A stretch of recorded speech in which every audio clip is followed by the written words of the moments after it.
Welcome to Stop, Collaborate, and Listen, Justice for All. I'm Kelly McNamara, Managing Attorney for the San Bernardino Superior Court here in Southern California. I'm excited to introduce this session where our distinguished panel of speakers will bring their extensive expertise and passion for providing justice to all to this discussion about how we can work collaboratively with our community and non-traditional access to justice stakeholders to implement some action-oriented and sustainable efforts targeted to achieving our collective goal of providing meaningful access to justice for all. Each of our speakers today are known for walking the talk. They are leaders in the Justice for All initiative, beginning with the Honorable Lori Zelon, Associate Justice of the California Court of Appeal here in the 2nd District of California. Mike Williams is Chief Clerk of the Suffolk County Family Court in New York State. Shelley Miller is a Court Research Associate for the National Center for State Courts. And last but certainly not least, Stacy Mars is Director of Self-Help Services for the Alaska Court System. And with that, I will get this started. Turn it over to Justice Zelon. Thank you very much. Good morning, everyone. I want to start by asking you a question. When you hear justice for all, what does it mean to you in your life? Anybody? You're here, it must mean something. Okay, yes, in the back. Equity in justice. Okay.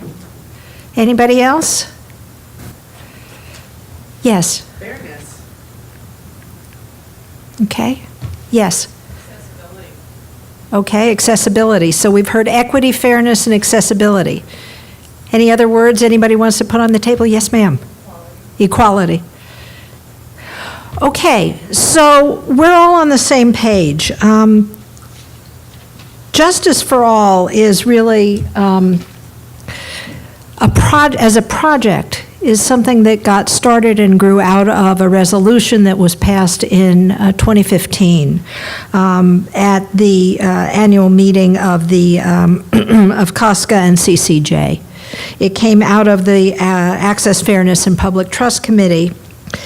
And the whole idea is that we can build a system that provides effective assistance to people for their legal needs by looking comprehensively at what we can provide, what their needs are, and how they must access the system, and by providing a continuum of services. And the idea is not Civil Gideon. And the reason it's not Civil Gideon is because we can't get there. The funding, the resources of the system are not such that even if everyone needed a lawyer to solve their legal problems, we could realistically provide it. But along a continuum, we recognize that people come into their legal needs. They come into our system with a variety of strengths and needs. And that if we can match the strengths that people have and their needs with services that allow them to resolve their problems in a way that works for them, that is meaningful for them, that we have a system that does achieve equity and fairness and equality and accessibility. And so we need to build that continuum of services. And one of the key notions, and you're going to hear a lot more about this, but one of the key notions is that you can't just work with the usual suspects. Everyone in this room is a usual suspect. You know, we are the courts, we are legal aid, we are the private bar. We are all used to working with each other in one form or another. We kind of know the field there. But people, real people, don't always come to court or lawyers or legal aid with their problems. Some of them don't know they have legal problems. Some of them don't know that there is help there for them even if they know they have a legal problem. And they go instead to the social service agency that they work with regularly. They go to their neighbors. They go to their houses of worship. They go to other places in the community, sometimes their doctor. and say, I have a problem. And so we need to go where the people are and reach out to the people who are already serving those people who need access to our legal system, and work with them to devise ways to recognize people's needs, to direct them to the proper place, and then to begin to meet those needs in a way that works for them. So that's where we started. The concept is radical only because it says we have to change our system to recognize what people need instead of asking them to change themselves to work with our system. So I'm going to let Shelley talk now about the workings of the project, and then we'll hear more, and then I'll come back and ask you more questions. Thank you, Justice Elon. I will. Just, it might not be on the box. Put your box. Thank you, Justice Elon. Okay. The National Center for State Courts has had the privilege of serving as the clearinghouse for the Justice for All project, and that really aims to make meaningful justice for all a reality under the resolution for the Conference of Chief Justices. The project, as Justice Elon eloquently described, is really supported, has garnered an immense amount of support from the private foundation world. The project is supported by the Public Welfare Foundation, the Kresge Foundation, and most recently by the Open Society Foundation.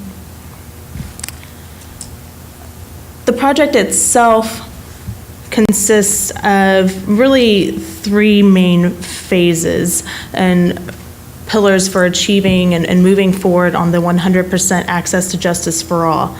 There is an assessment, there's a planning, and an implementation. An expert working group developed and released guidance materials in August 2016 that really lay out the process for the Justice for All planning. In December 2016, after an open RFP process where we had over about half the country apply for planning grants, 25 states bought into this and put in an application to undertake this process, the advisory committee for the project awarded 7 states grant awards, including Alaska and New York, to undertake their own planning process under the Justice for All project. Grant awardees really worked throughout 2017 on their planning efforts and are currently in the implementation award process right now. As I mentioned, we have the guidance materials, the strategic action planning grants, and states are doing the implementation grants right now. We don't want to forget the 18 that applied and also the 25 other states. We want this project to grow and have legs. And so I do also want to let people know that we have technical assistance available for non-awardee states. If your state is interested in undertaking a process similar to the Justice for All planning process, please let us know. We're happy to talk with you a little bit more about that and what it would take to get that up off the ground. We are doing targeted webinars for that, and again, we hope the implementation grants from the awardee states will really help take us from theory to reality, and we'll see the rubber hit the road from the planning process. More details are available for this on the project's website at ncsc.org/JFAP. So we've talked a little bit about this process, and I mentioned it's really 3 main phases. You have the assessment, the planning, and the implementation. I will do a very high overview of both the assessment and the planning process, some of the main concepts from that, before I let the pros here at the planning, because they've lived it for a year, talk a little bit more about their experience with it. So the inventory assessment really begins with the underpinning of the inventory assessment is that you cannot determine where you need to go if you do not know where you are. Let's just put it out there. And not only where you are within your own court, within your own legal aid community, within your own traditional justice stakeholders, but where you are beyond that with your non-traditional stakeholders, and dare I say it, with the user. And so the inventory assessment really focuses on having states assess where they are, their resources and services, not just with an eye to, we're going to have everybody have a lawyer, we're going to have everybody have a self-help center, with an eye to the ecosystem, the access to justice ecosystem that users really see the system and experience the system. So the guidance materials break down the access to justice ecosystem in 16 components. You see here in this lovely pyramid. And the states really went ahead and did a massive amount of data collection and around those elements and around those components. They sought input from a variety of stakeholders through surveys, interviews, listening sessions, focus groups, including non-traditional stakeholders, including human services, and in some cases, actual user focus groups facilitated from community service and human service stakeholders. So once they did the assessment process, went to the action planning. What do? We have this massive amount of information now about where we are. There are different approaches that the states used for their analysis and prioritization. Some states went for a straight gap analysis. So these are where our biggest gaps are. This is what we need to do to plug the gaps. There are other states that did more of a cost-benefit analysis, return on an ROI analysis.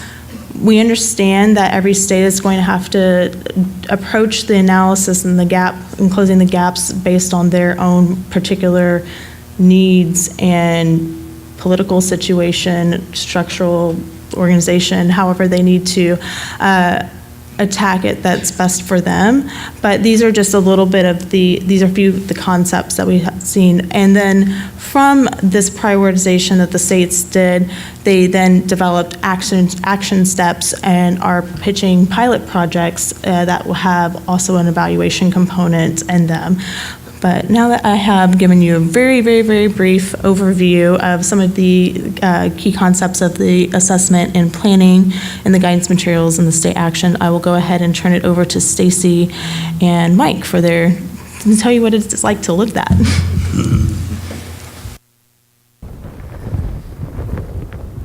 Good morning. Is this working? It's just not high enough.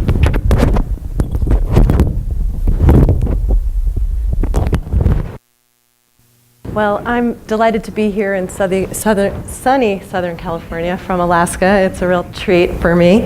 And I wanted to thank the Public Welfare Foundation who funded the planning component of this, because without their generosity, I probably can speak for all the states, we wouldn't have had the luxury of a year-long planning process, which was really a treat.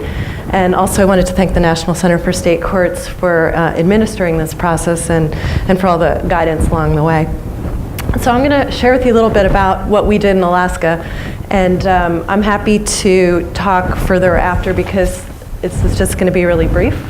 But we approached this project really by focusing on partnerships and working with our non-legal providers.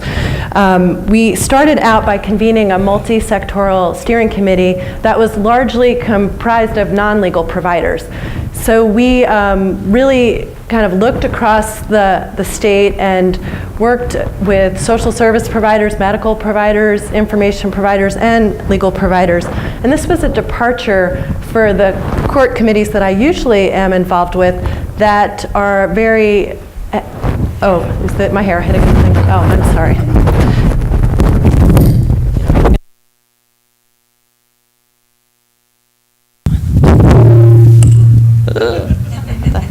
So our usual court committees involve a lot of lawyers and judges, which is probably true in your locations, and that's been really helpful. But in this circumstance, we really wanted to reach out and really involve non-legal providers to get their perspective and to be able to collaborate and problem solve together.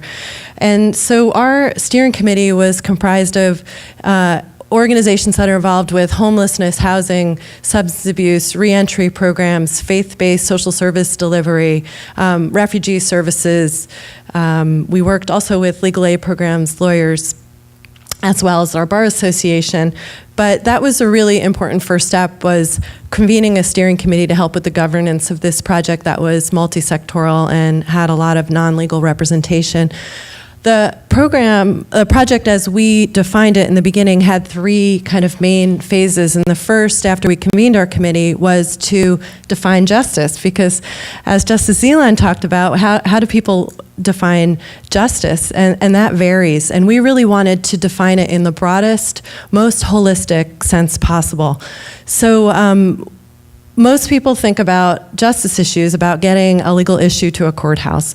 And we wanted to go beyond that, because our people that we see, and probably as well in your local jurisdictions, often have problems that don't exist in isolation. So the court case might also have components of domestic violence or substance abuse or untreated mental health or issues involving poverty and homelessness. And so we wanted to make sure that we really encapsulated what brings justice to people's lives in the most holistic sense. So we did a bunch of research, and we worked with our steering committee to identify, what do we think justice means in Alaska? And we came up with 10 domains of justice that were broader than just legal assistance issue and dealing with legal issues, but really broader in terms of access to information, education, jobs, family services, food, housing, health, safety, and legal assistance. And once we had our definition of how we wanted to look at justice, then we wanted to figure out who was providing services in all these different areas. And that's where we get to collaboration. So we identified providers using publicly available lists throughout the state of providers in all those different justice domains. And we worked with our steering committee also, who had access to more information about who was doing what where. And we ended up mapping it, and I'll show you some of those maps. So we did some geographic information services maps, and really helped us tell our story about why the need is so great to branch across different kinds of providers. And once we identified providers, we didn't want to stop there, but we wanted to understand how providers work together. So do they communicate? Do they collaborate? Do they plan? Is it formal? Is it informal? What ways are they networked? And particularly, we were interested in understanding how people refer their clients, customers, patients, patrons, if they have a legal issue. What do they do? If they detect somebody has a legal problem, do they do nothing? Do they refer them somewhere? And if so, where is that? So we first came up with a methodology about how do we determine whether to include an entity in our information, into our list of providers. And once we did that,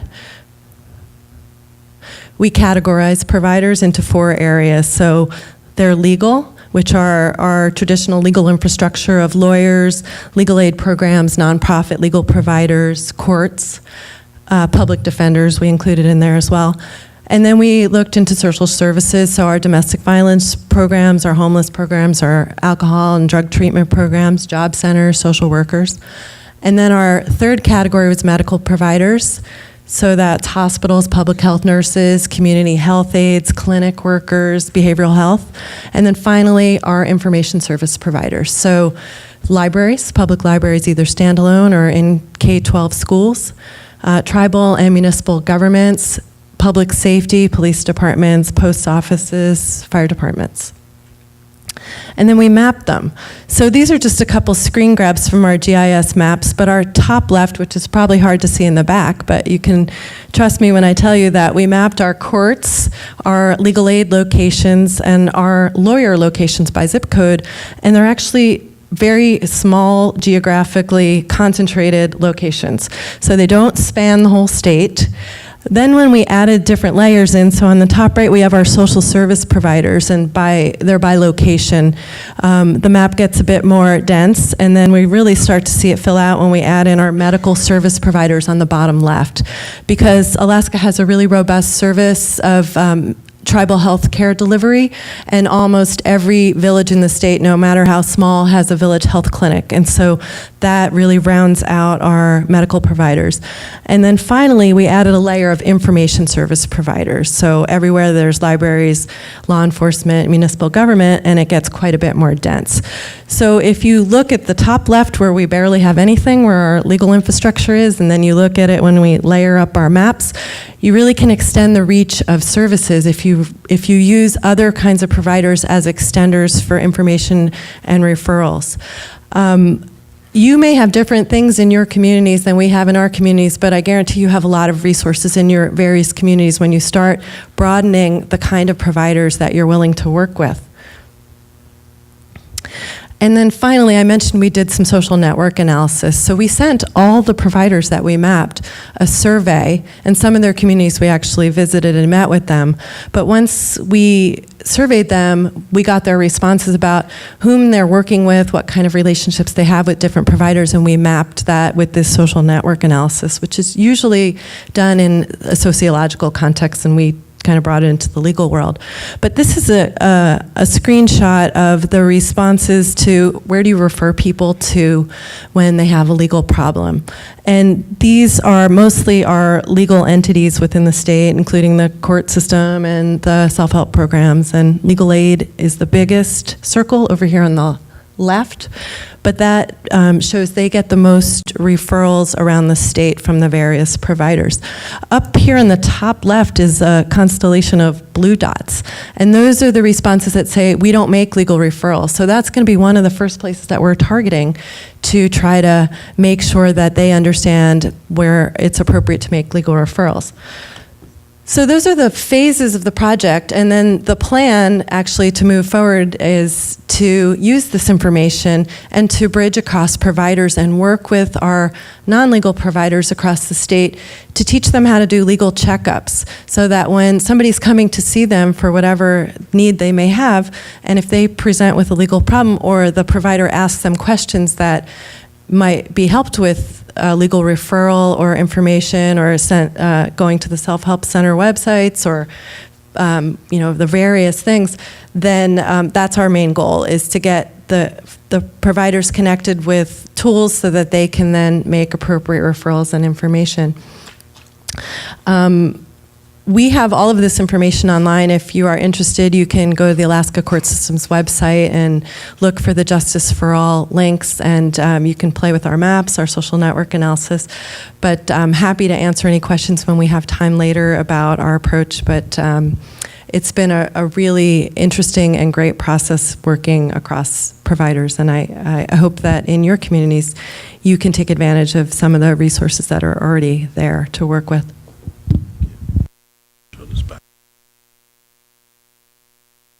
Sorry. Hi. So basically, Suffolk County, New York State's Access to Justice program. Our chief judge actually established the Permanent Commission on Access to Justice. It was one of the first things that she did when she came into office. It's chaired by Helene Weinstein. The approach they took actually was they visited multiple sites to determine, and they took the angle of providing 100% access, or the attempt to provide 100% effective access to justice in a local area in order to create the foundation and basically template to expand it to other communities. Suffolk County was lucky enough actually to be selected as the pilot site for New York State. Why? Probably because the Permanent Commission wanted the biggest challenge. Suffolk County is a very difficult county to work in. It is the fourth largest county in terms of geographical size in New York State, when you include waterways, of which we have a lot. It's also one of the busiest courts in New York State. It has the number one. It leads New York State in all its counties, one of 62 counties in foreclosures. It leads New York State. It does 25% of the special immigrant juvenile status guardianship case for the entire state. It does about 25%. It also has the largest veteran population and an aging demographic. So there's a lot of things, but the biggest concern in Suffolk County, there's very limited public transportation. So unlike in New York City, the 5 boroughs where you can jump on a train and access anywhere, that's not the case when you leave New York City and move to the outer boroughs, which makes it a lot more difficult for assessing providing access to justice. Basically, what we did at a local level, we created 5 separate task force at a local level, similar to what Stacy's saying, and met groups. We started with a letter, sent out a letter. I think the key to the 5 task force, each one was chaired by somebody from the court. So the Legal Representation Committee was actually chaired by the District Administrative Judge, co-chaired by the District Administrative Judge in Suffolk County. That was huge, having a court personnel and a non-court personnel co-chairing each subcommittee, I believe. It brought people to the table. It also allowed us to deal with a lot of different issues that came up, whether it was court-related and/or service-related. The 5 task force, the biggest thing with the legal representation one, obviously, was the concerns of the local bar associations. That's always a big one. We were lucky enough that our bar association, the president of our bar association, co-chaired the legal representation committee with the district administrative judge, which kind of, there were issues and there was concerns, and there still are, but it was kind of roughed out some of the edges as we move forward. The points of entry, which was a really good one, you know, subcommittee, was how do people get access to the courts? And do they need access to the courts? Like the judge said earlier, you know, civil Gideon is it's a difficult hill to climb, but do people come to the court because they unaware of resources outside? Is there a way to prevent it, actually? I think the goal is to set the resources, and if they can get that social service issue or some other issue or service that doesn't need legal representation to the trial level, I think that's part of the goal too with the access to justice programs. Initial points of entry, like we said, it's funny because there's so many. We actually designed it as a web because it's really more of a web. I mean, a lot of times when you look at providing access to justice or legal services, we look at it linear or in some sort of flow chart, with the trial being the apex of legal services. I think it's more of a web. People come in from their, you know, local church or synagogue. They come in from friends or neighbors. They're referred. The police departments or local law enforcement, they come from many different angles, and they come from all the angles. So it's really designed more of a web, like more of a technology web even, you know, on how they get access to it. You know, living on Suffolk County, which is on Long Island, and one of the comments we used to make in New York State is that we have a lot of beaches on Long Island, a lot of ports, marinas, etc. Everybody, you know, even though we have all those beaches and everything else, everybody's still going into the Atlantic Ocean, you know what I mean, when they go fishing or swimming, you know, so we have multiple initial points of entry. Is it an initial point of entry in that sense, or can we make every point of entry the initial point of entry? Technology obviously crosses over. You know, I think the key to technology, a lot of times we're looking for new, fancy technology, you know. Some technology gives problems to newer stuff where the old stuff is still reliable, you know what I mean? So basically, a phone call even, you know, when we determined the phone call, people forgot how to use that phone call. And one of the issues that we looked at and realized, nobody does a warm handoff anymore. You know, that warm handoff where somebody comes into an initial point of entry or a service provider or court, and we can't assist that person, they're referred somewhere else. A lot of times that referral is a piece of paper, a phone number, and email, right? How often do we actually go check to see if that referral was good?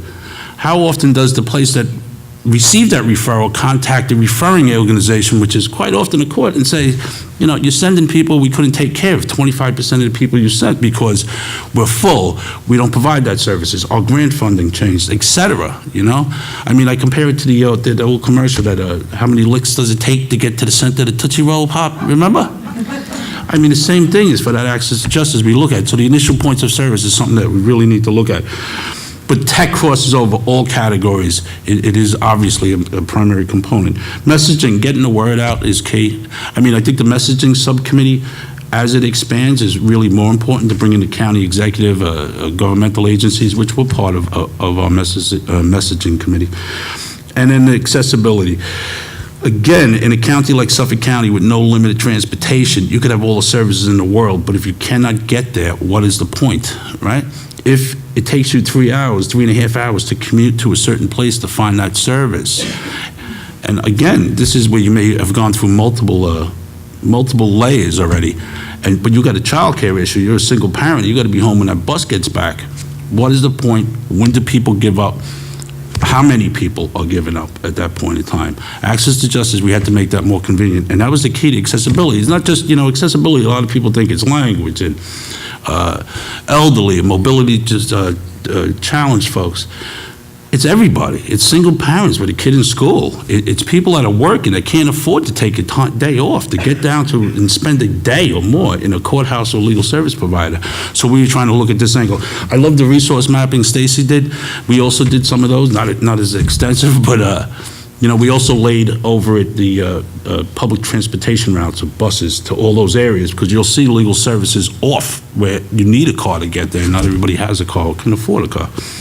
So we applied the public transportation routes as well. Sorry, I'm talking too much.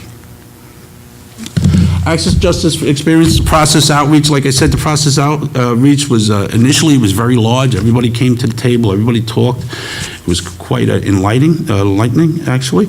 And then afterwards, in the subcommittees were broken down into smaller groups that continually expand and change as we add people or some people change task forces. The commitment over the summer for about, as soon as we were selected in New York State and Suffolk County was selected as a site, the 5 task forces met at least bi-weekly, sometimes weekly, separately.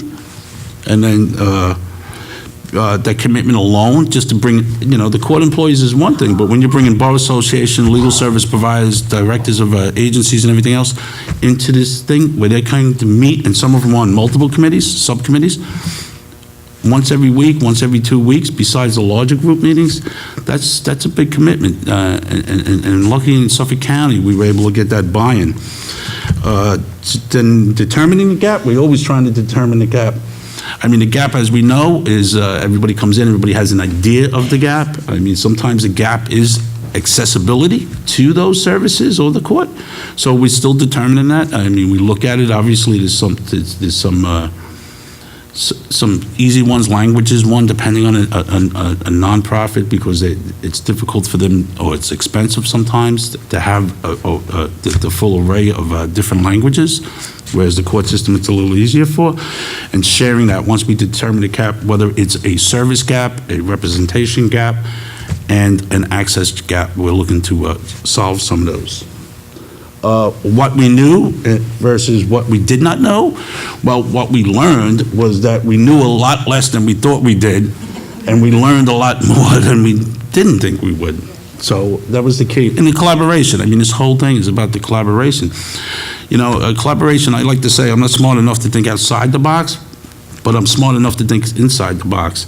Collaboration is pieces there. If there's tools in that toolbox, use every tool. So that's the key to me with collaboration. And a local effort, that's what we try to do. Justice for All, I mean, basically the work just begins. We met a lot in the meetings and there was a lot of talk, so we're trying to expand that. Again, the collaborative effort, we're looking to create collaborations with local libraries.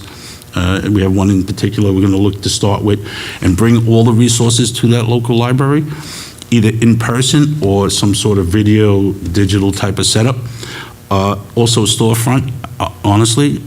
Again, I mean, the goal really with it is, the Family Justice Center came out and they were phenomenal. Everybody knows the Family Justice Centers. It was like this one-stop shop. We're trying to redo this, but if you do it in a digital sense, you can create a virtual help center, or Family Justice Center would be the key at some point in time down the road, and connect all the dots, both digitally when not in person.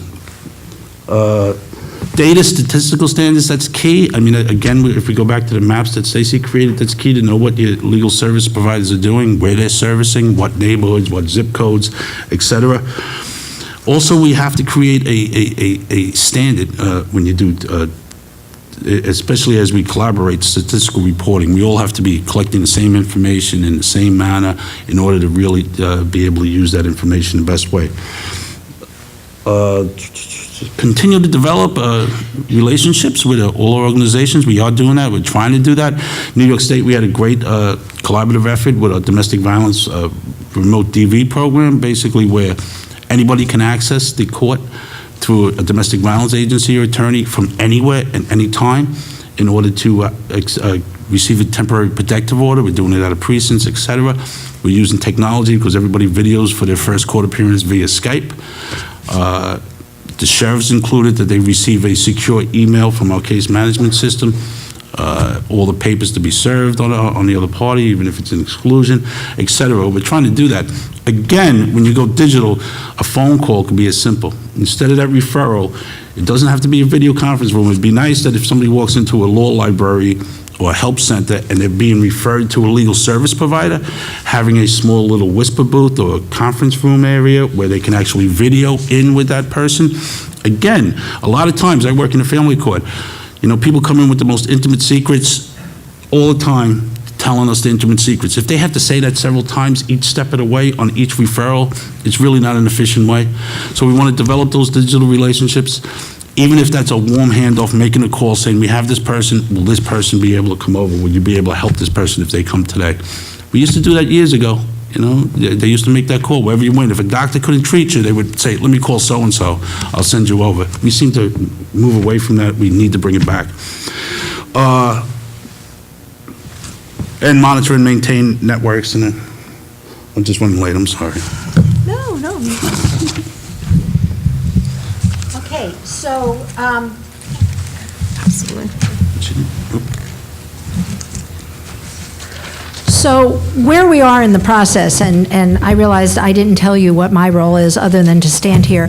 I am the co-chair of the advisory committee for the project, for the national project, and we were entrusted with bringing this effort together with making the decisions for the initial grants, and we are shortly going to make decisions on implementation grants for the 7 states that are participating in the process.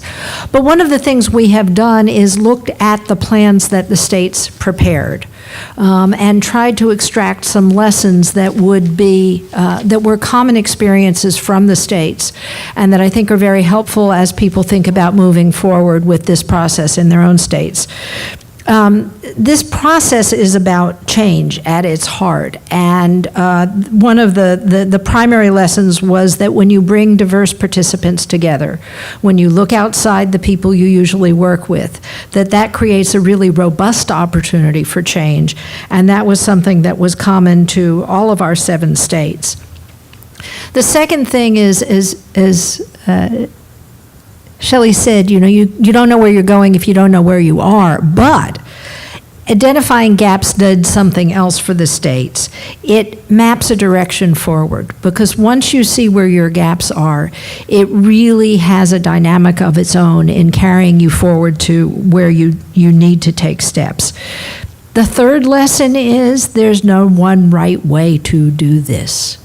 Everyone has their own resources, their own sets of connections, their own sets of problems, and it's a very individual analysis at the end of the day at a state. Lesson 4, technology is a huge multiplier of human efforts.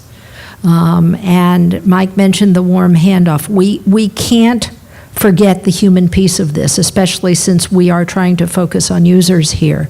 But technology can be a force multiplier for us and can really make our efforts much more effective.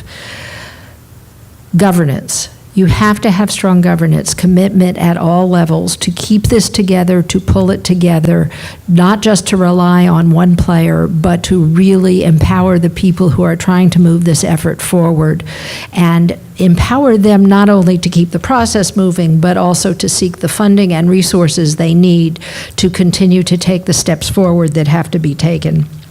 And finally, communications are vital. Internal communications between everyone who is working on it, but external communications. We are trying to serve the community in a new way. We need to tell them what we're doing. We need to bring them into it. To the extent that part of this system change involves simplification of legal processes, and it will, we have to go to legislators and other policymakers. And if we're not communicating with them from the beginning, saying, here's what we're trying to do, this is why we're trying to do it, this is why it makes sense, it's going to be hard to get them to make the changes that we think are necessary to make. So communication is very important. It's also very important for funders to bring funders into the process, whether they are governmental funders or non-governmental funders. Any process of change, it'd be nice to think that we can just kind of go out and build the barn, as the old movie used to say, but we actually need resources to pull this together. And so communication all along the way with the people who you want to bring to the table to help are really important. So those are the key lessons. Just as a preview, shortly up on the National Center website will be the new resolution from the Conference of Chief Justices passed last week, supporting this effort and urging its expansion, a relatively short document of lessons learned, and also a link to all of the state plans that have been prepared, so that as you go back, you have those resources available to you to see. So I want to ask the panelists some questions now and see if that can generate some conversation, and we'd like to hear from you as well. But I think where we want to start is, what is it about this process that's different from what you've been doing before?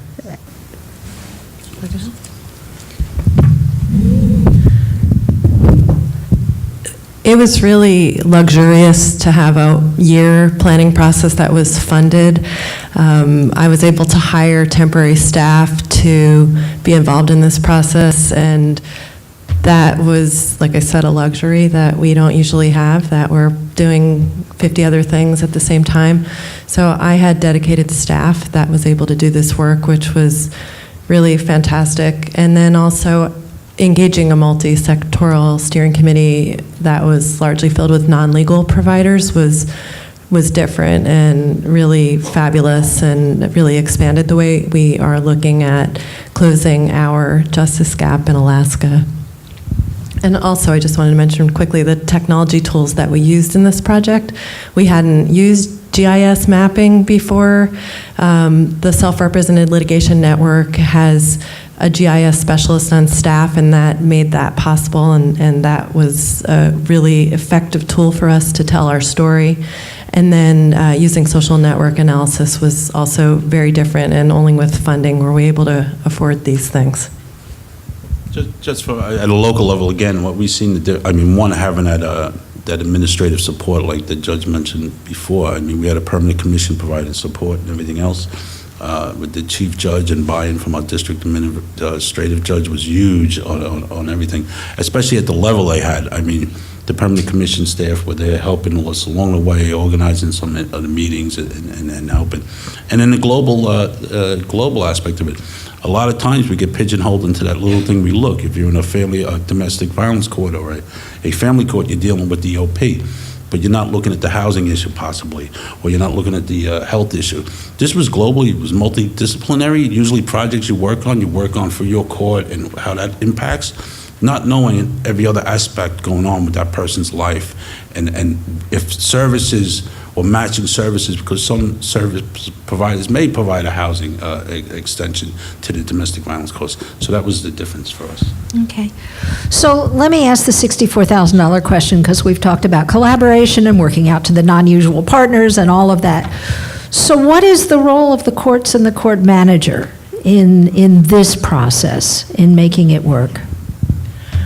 I think the courts have a really important and effective role as a convener, and I've seen it not only in this, but in other projects that we've worked on, where the court has the credibility of having, we're a trusted branch of government that is neutral. We don't really have an agenda. We're not advocating except for, access to justice or to provide the best service for the customers that we serve, which are the same members of the public that everybody else sees in different contexts. So I think it's a really appropriate role for the court to play as a convener. Yeah, and I think the title of this panel presentation is a big role for the court, where we actually stop, listen, and collaborate. I think that's the key. A lot of times we got to listen to the people that are out there that are working with the court and the public. Also, I think we have to, as a court personally, I think we have to develop means to remove obstacles of legal service providers. A lot of times, you can find a pro bono attorney, but if they have to spend all day in court to represent somebody, or even 4 hours, or a case manager from a domestic violence agency has to spend 3, 4, 5, 6 hours in court with a client, that removes resources. The court shouldn't be put in a position where we're removing or taking or using up resources of legal service providers. We should figure out a way, like I said, where they either can do it digitally or reduce the amount of time that they spend. Again, there's only so many resources out there. Even though people are looking for new ones, the court can assist in those legal service providers finding the most use where they can actually increase their productivity of the people they serve, which actually serves the court too. I will say there is one other role, and there's at least one other role for the court and the court managers, which is to start identifying where there are unnecessary gaps in the process, or really barriers in the process. We all know how we do things. The people in this room are tasked with having them be done better. But sometimes we do things in a courtroom and in a courthouse just because that's the way we do things. And if we are going to streamline the process, we have to look at, is there a reason we're doing that other than that's what I was trained to do when I was brought into my job? And can we do it in a way that is more streamlined and more effective? And I think no one other than the court, the judges and the court managers can figure that out. They are inside knowing what they need to do their jobs. And if the process is going to be streamlined, it's going to have to start at that spot. So before we ask questions, I do want to ask Shelley if you'll spend a minute just telling us about next steps. Absolutely. So as Justice Zelon mentioned, we will be putting up the lessons learned document on the website very shortly, so please stay tuned for that. Out of those lessons learned, we want to the guidance materials started with an expert working group, as I mentioned, decades and decades of experience. However, these were people still sitting in a room. They were very theoretical. We have had the luxury of the awardee states now be the guinea pigs for this process. And we really want to take advantage of that and integrate their experience, their recommendations, and their experience with the process, and move that forward and revise the guidance materials so all of the other states can stand on their shoulders and think about how to do this in a way that is both as effective as possible, but as efficient as possible, and as light of a lift, recognizing that you still have your day jobs to do, for sure. So we will be releasing guidance materials as well as moving into the implementation phase, which is where the awardee states will go ahead and really put their pilot projects to test and see and evaluate what that does in terms of closing the access to justice gaps in the respective states. And that's actually something I would mention in terms of what makes this process different. A lot of times you have strategic planning efforts that really come up with the principles and the goals, and they're still abstract. You have to take those next steps to really put the rubber to the road. And something that this process explicitly does is try to get you thinking, how does this look in real life? How does this look in our day-to-day court operations? How does this look for the user? And with that mindset, it's deliberately called strategic action planning, not just strategic planning. So I think that's something that we look forward to with implementation. We'll see moving forward as well. So I want to give an opportunity if there's anyone in the audience who has questions or comments or thoughts. I can keep asking them questions, but if you have questions, we want to give you an opportunity to ask them. Okay, have we overwhelmed you with information?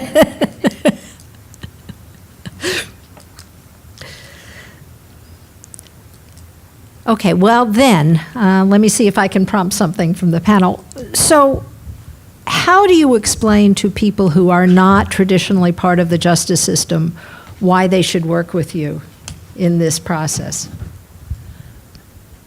It actually was pretty easy because once we approached providers and everybody recognizes we're all serving the same people and that they want tools because people come to them and they in many cases have obviously some challenges that involve the legal system, and they want to know what they can do to help. So I think the shared customer base is really easy, and everybody that works with people recognizes that many people experience challenges and that the legal system is a challenging place. So we have been met with open arms to work with different sectors, and that's been really wonderful. So many opportunities have opened up from these connections to pursue different projects together, and I think it's really comes down to the kind of the common customer base, as everybody recognizes it.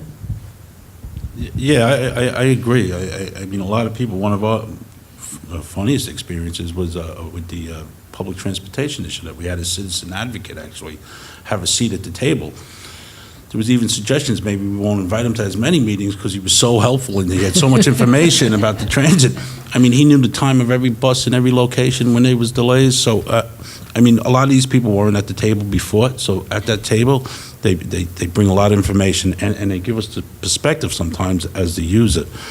Again, I think it's imperative upon us, and to me, one of the learning things for me was how much I really didn't know. I mean, there's a lot of services available out there.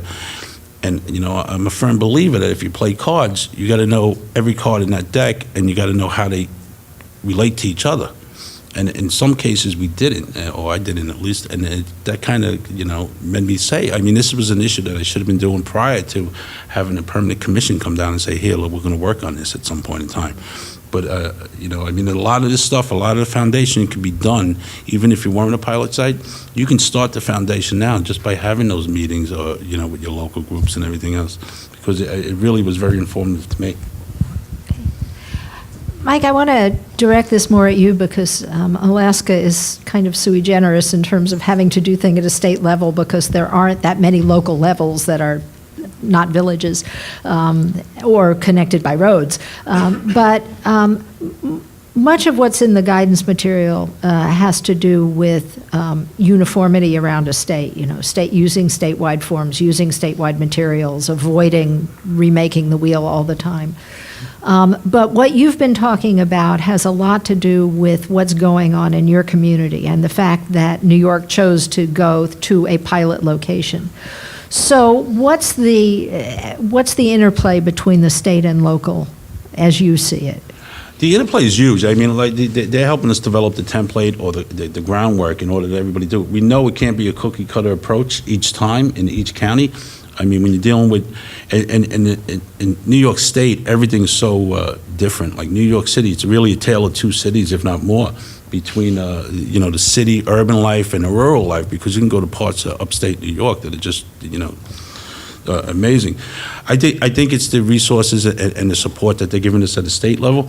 At some point in time, we hope to connect all those counties as they go up, and the state's level would be to overview, monitor, provide whatever appropriate training, and ensure the basic templates expanded throughout each court, and particularly also to maintain the data.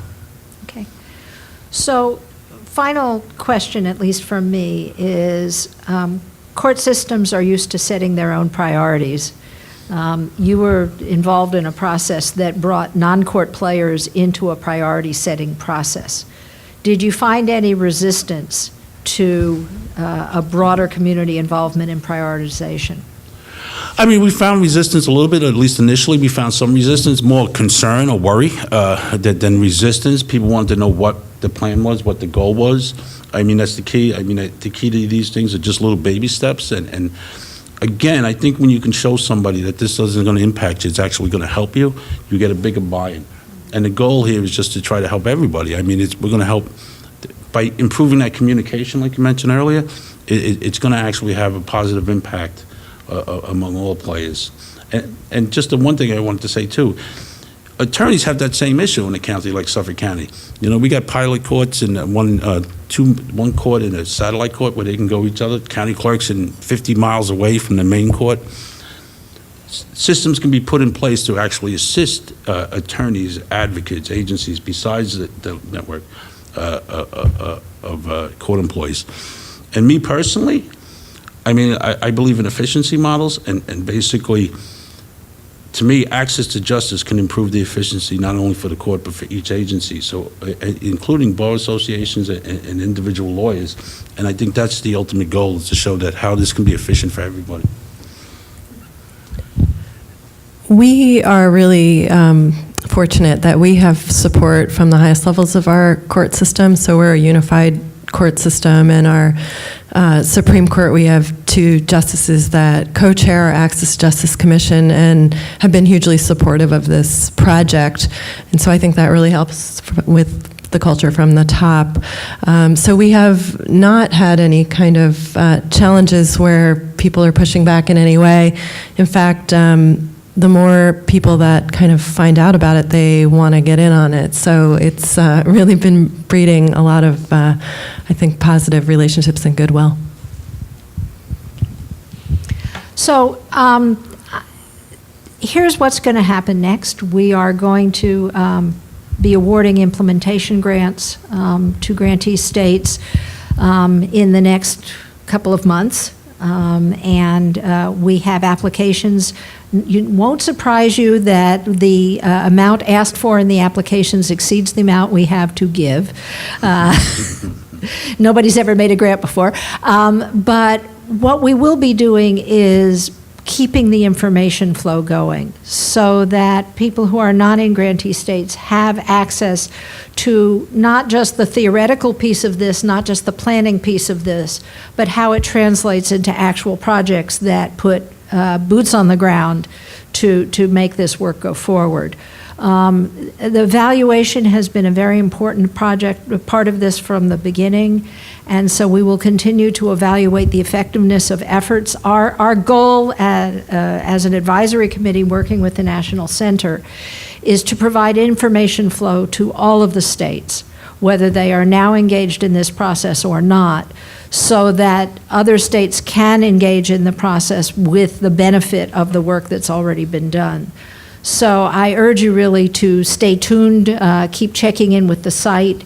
There are webinars on site, there will be more, and there is more technical assistance that the National Center will be making available as we continue to learn about this process and walk into the future together. So in closing, I will say to you that the initial part of this project was entitled Stop, Collaborate, and Listen. And now that we have presented to you, the title going forward that I would urge on you is Start, Collaborate, and Listen, because as our panel has showed you, that's how we're going to get to justice for all. So thank you very much.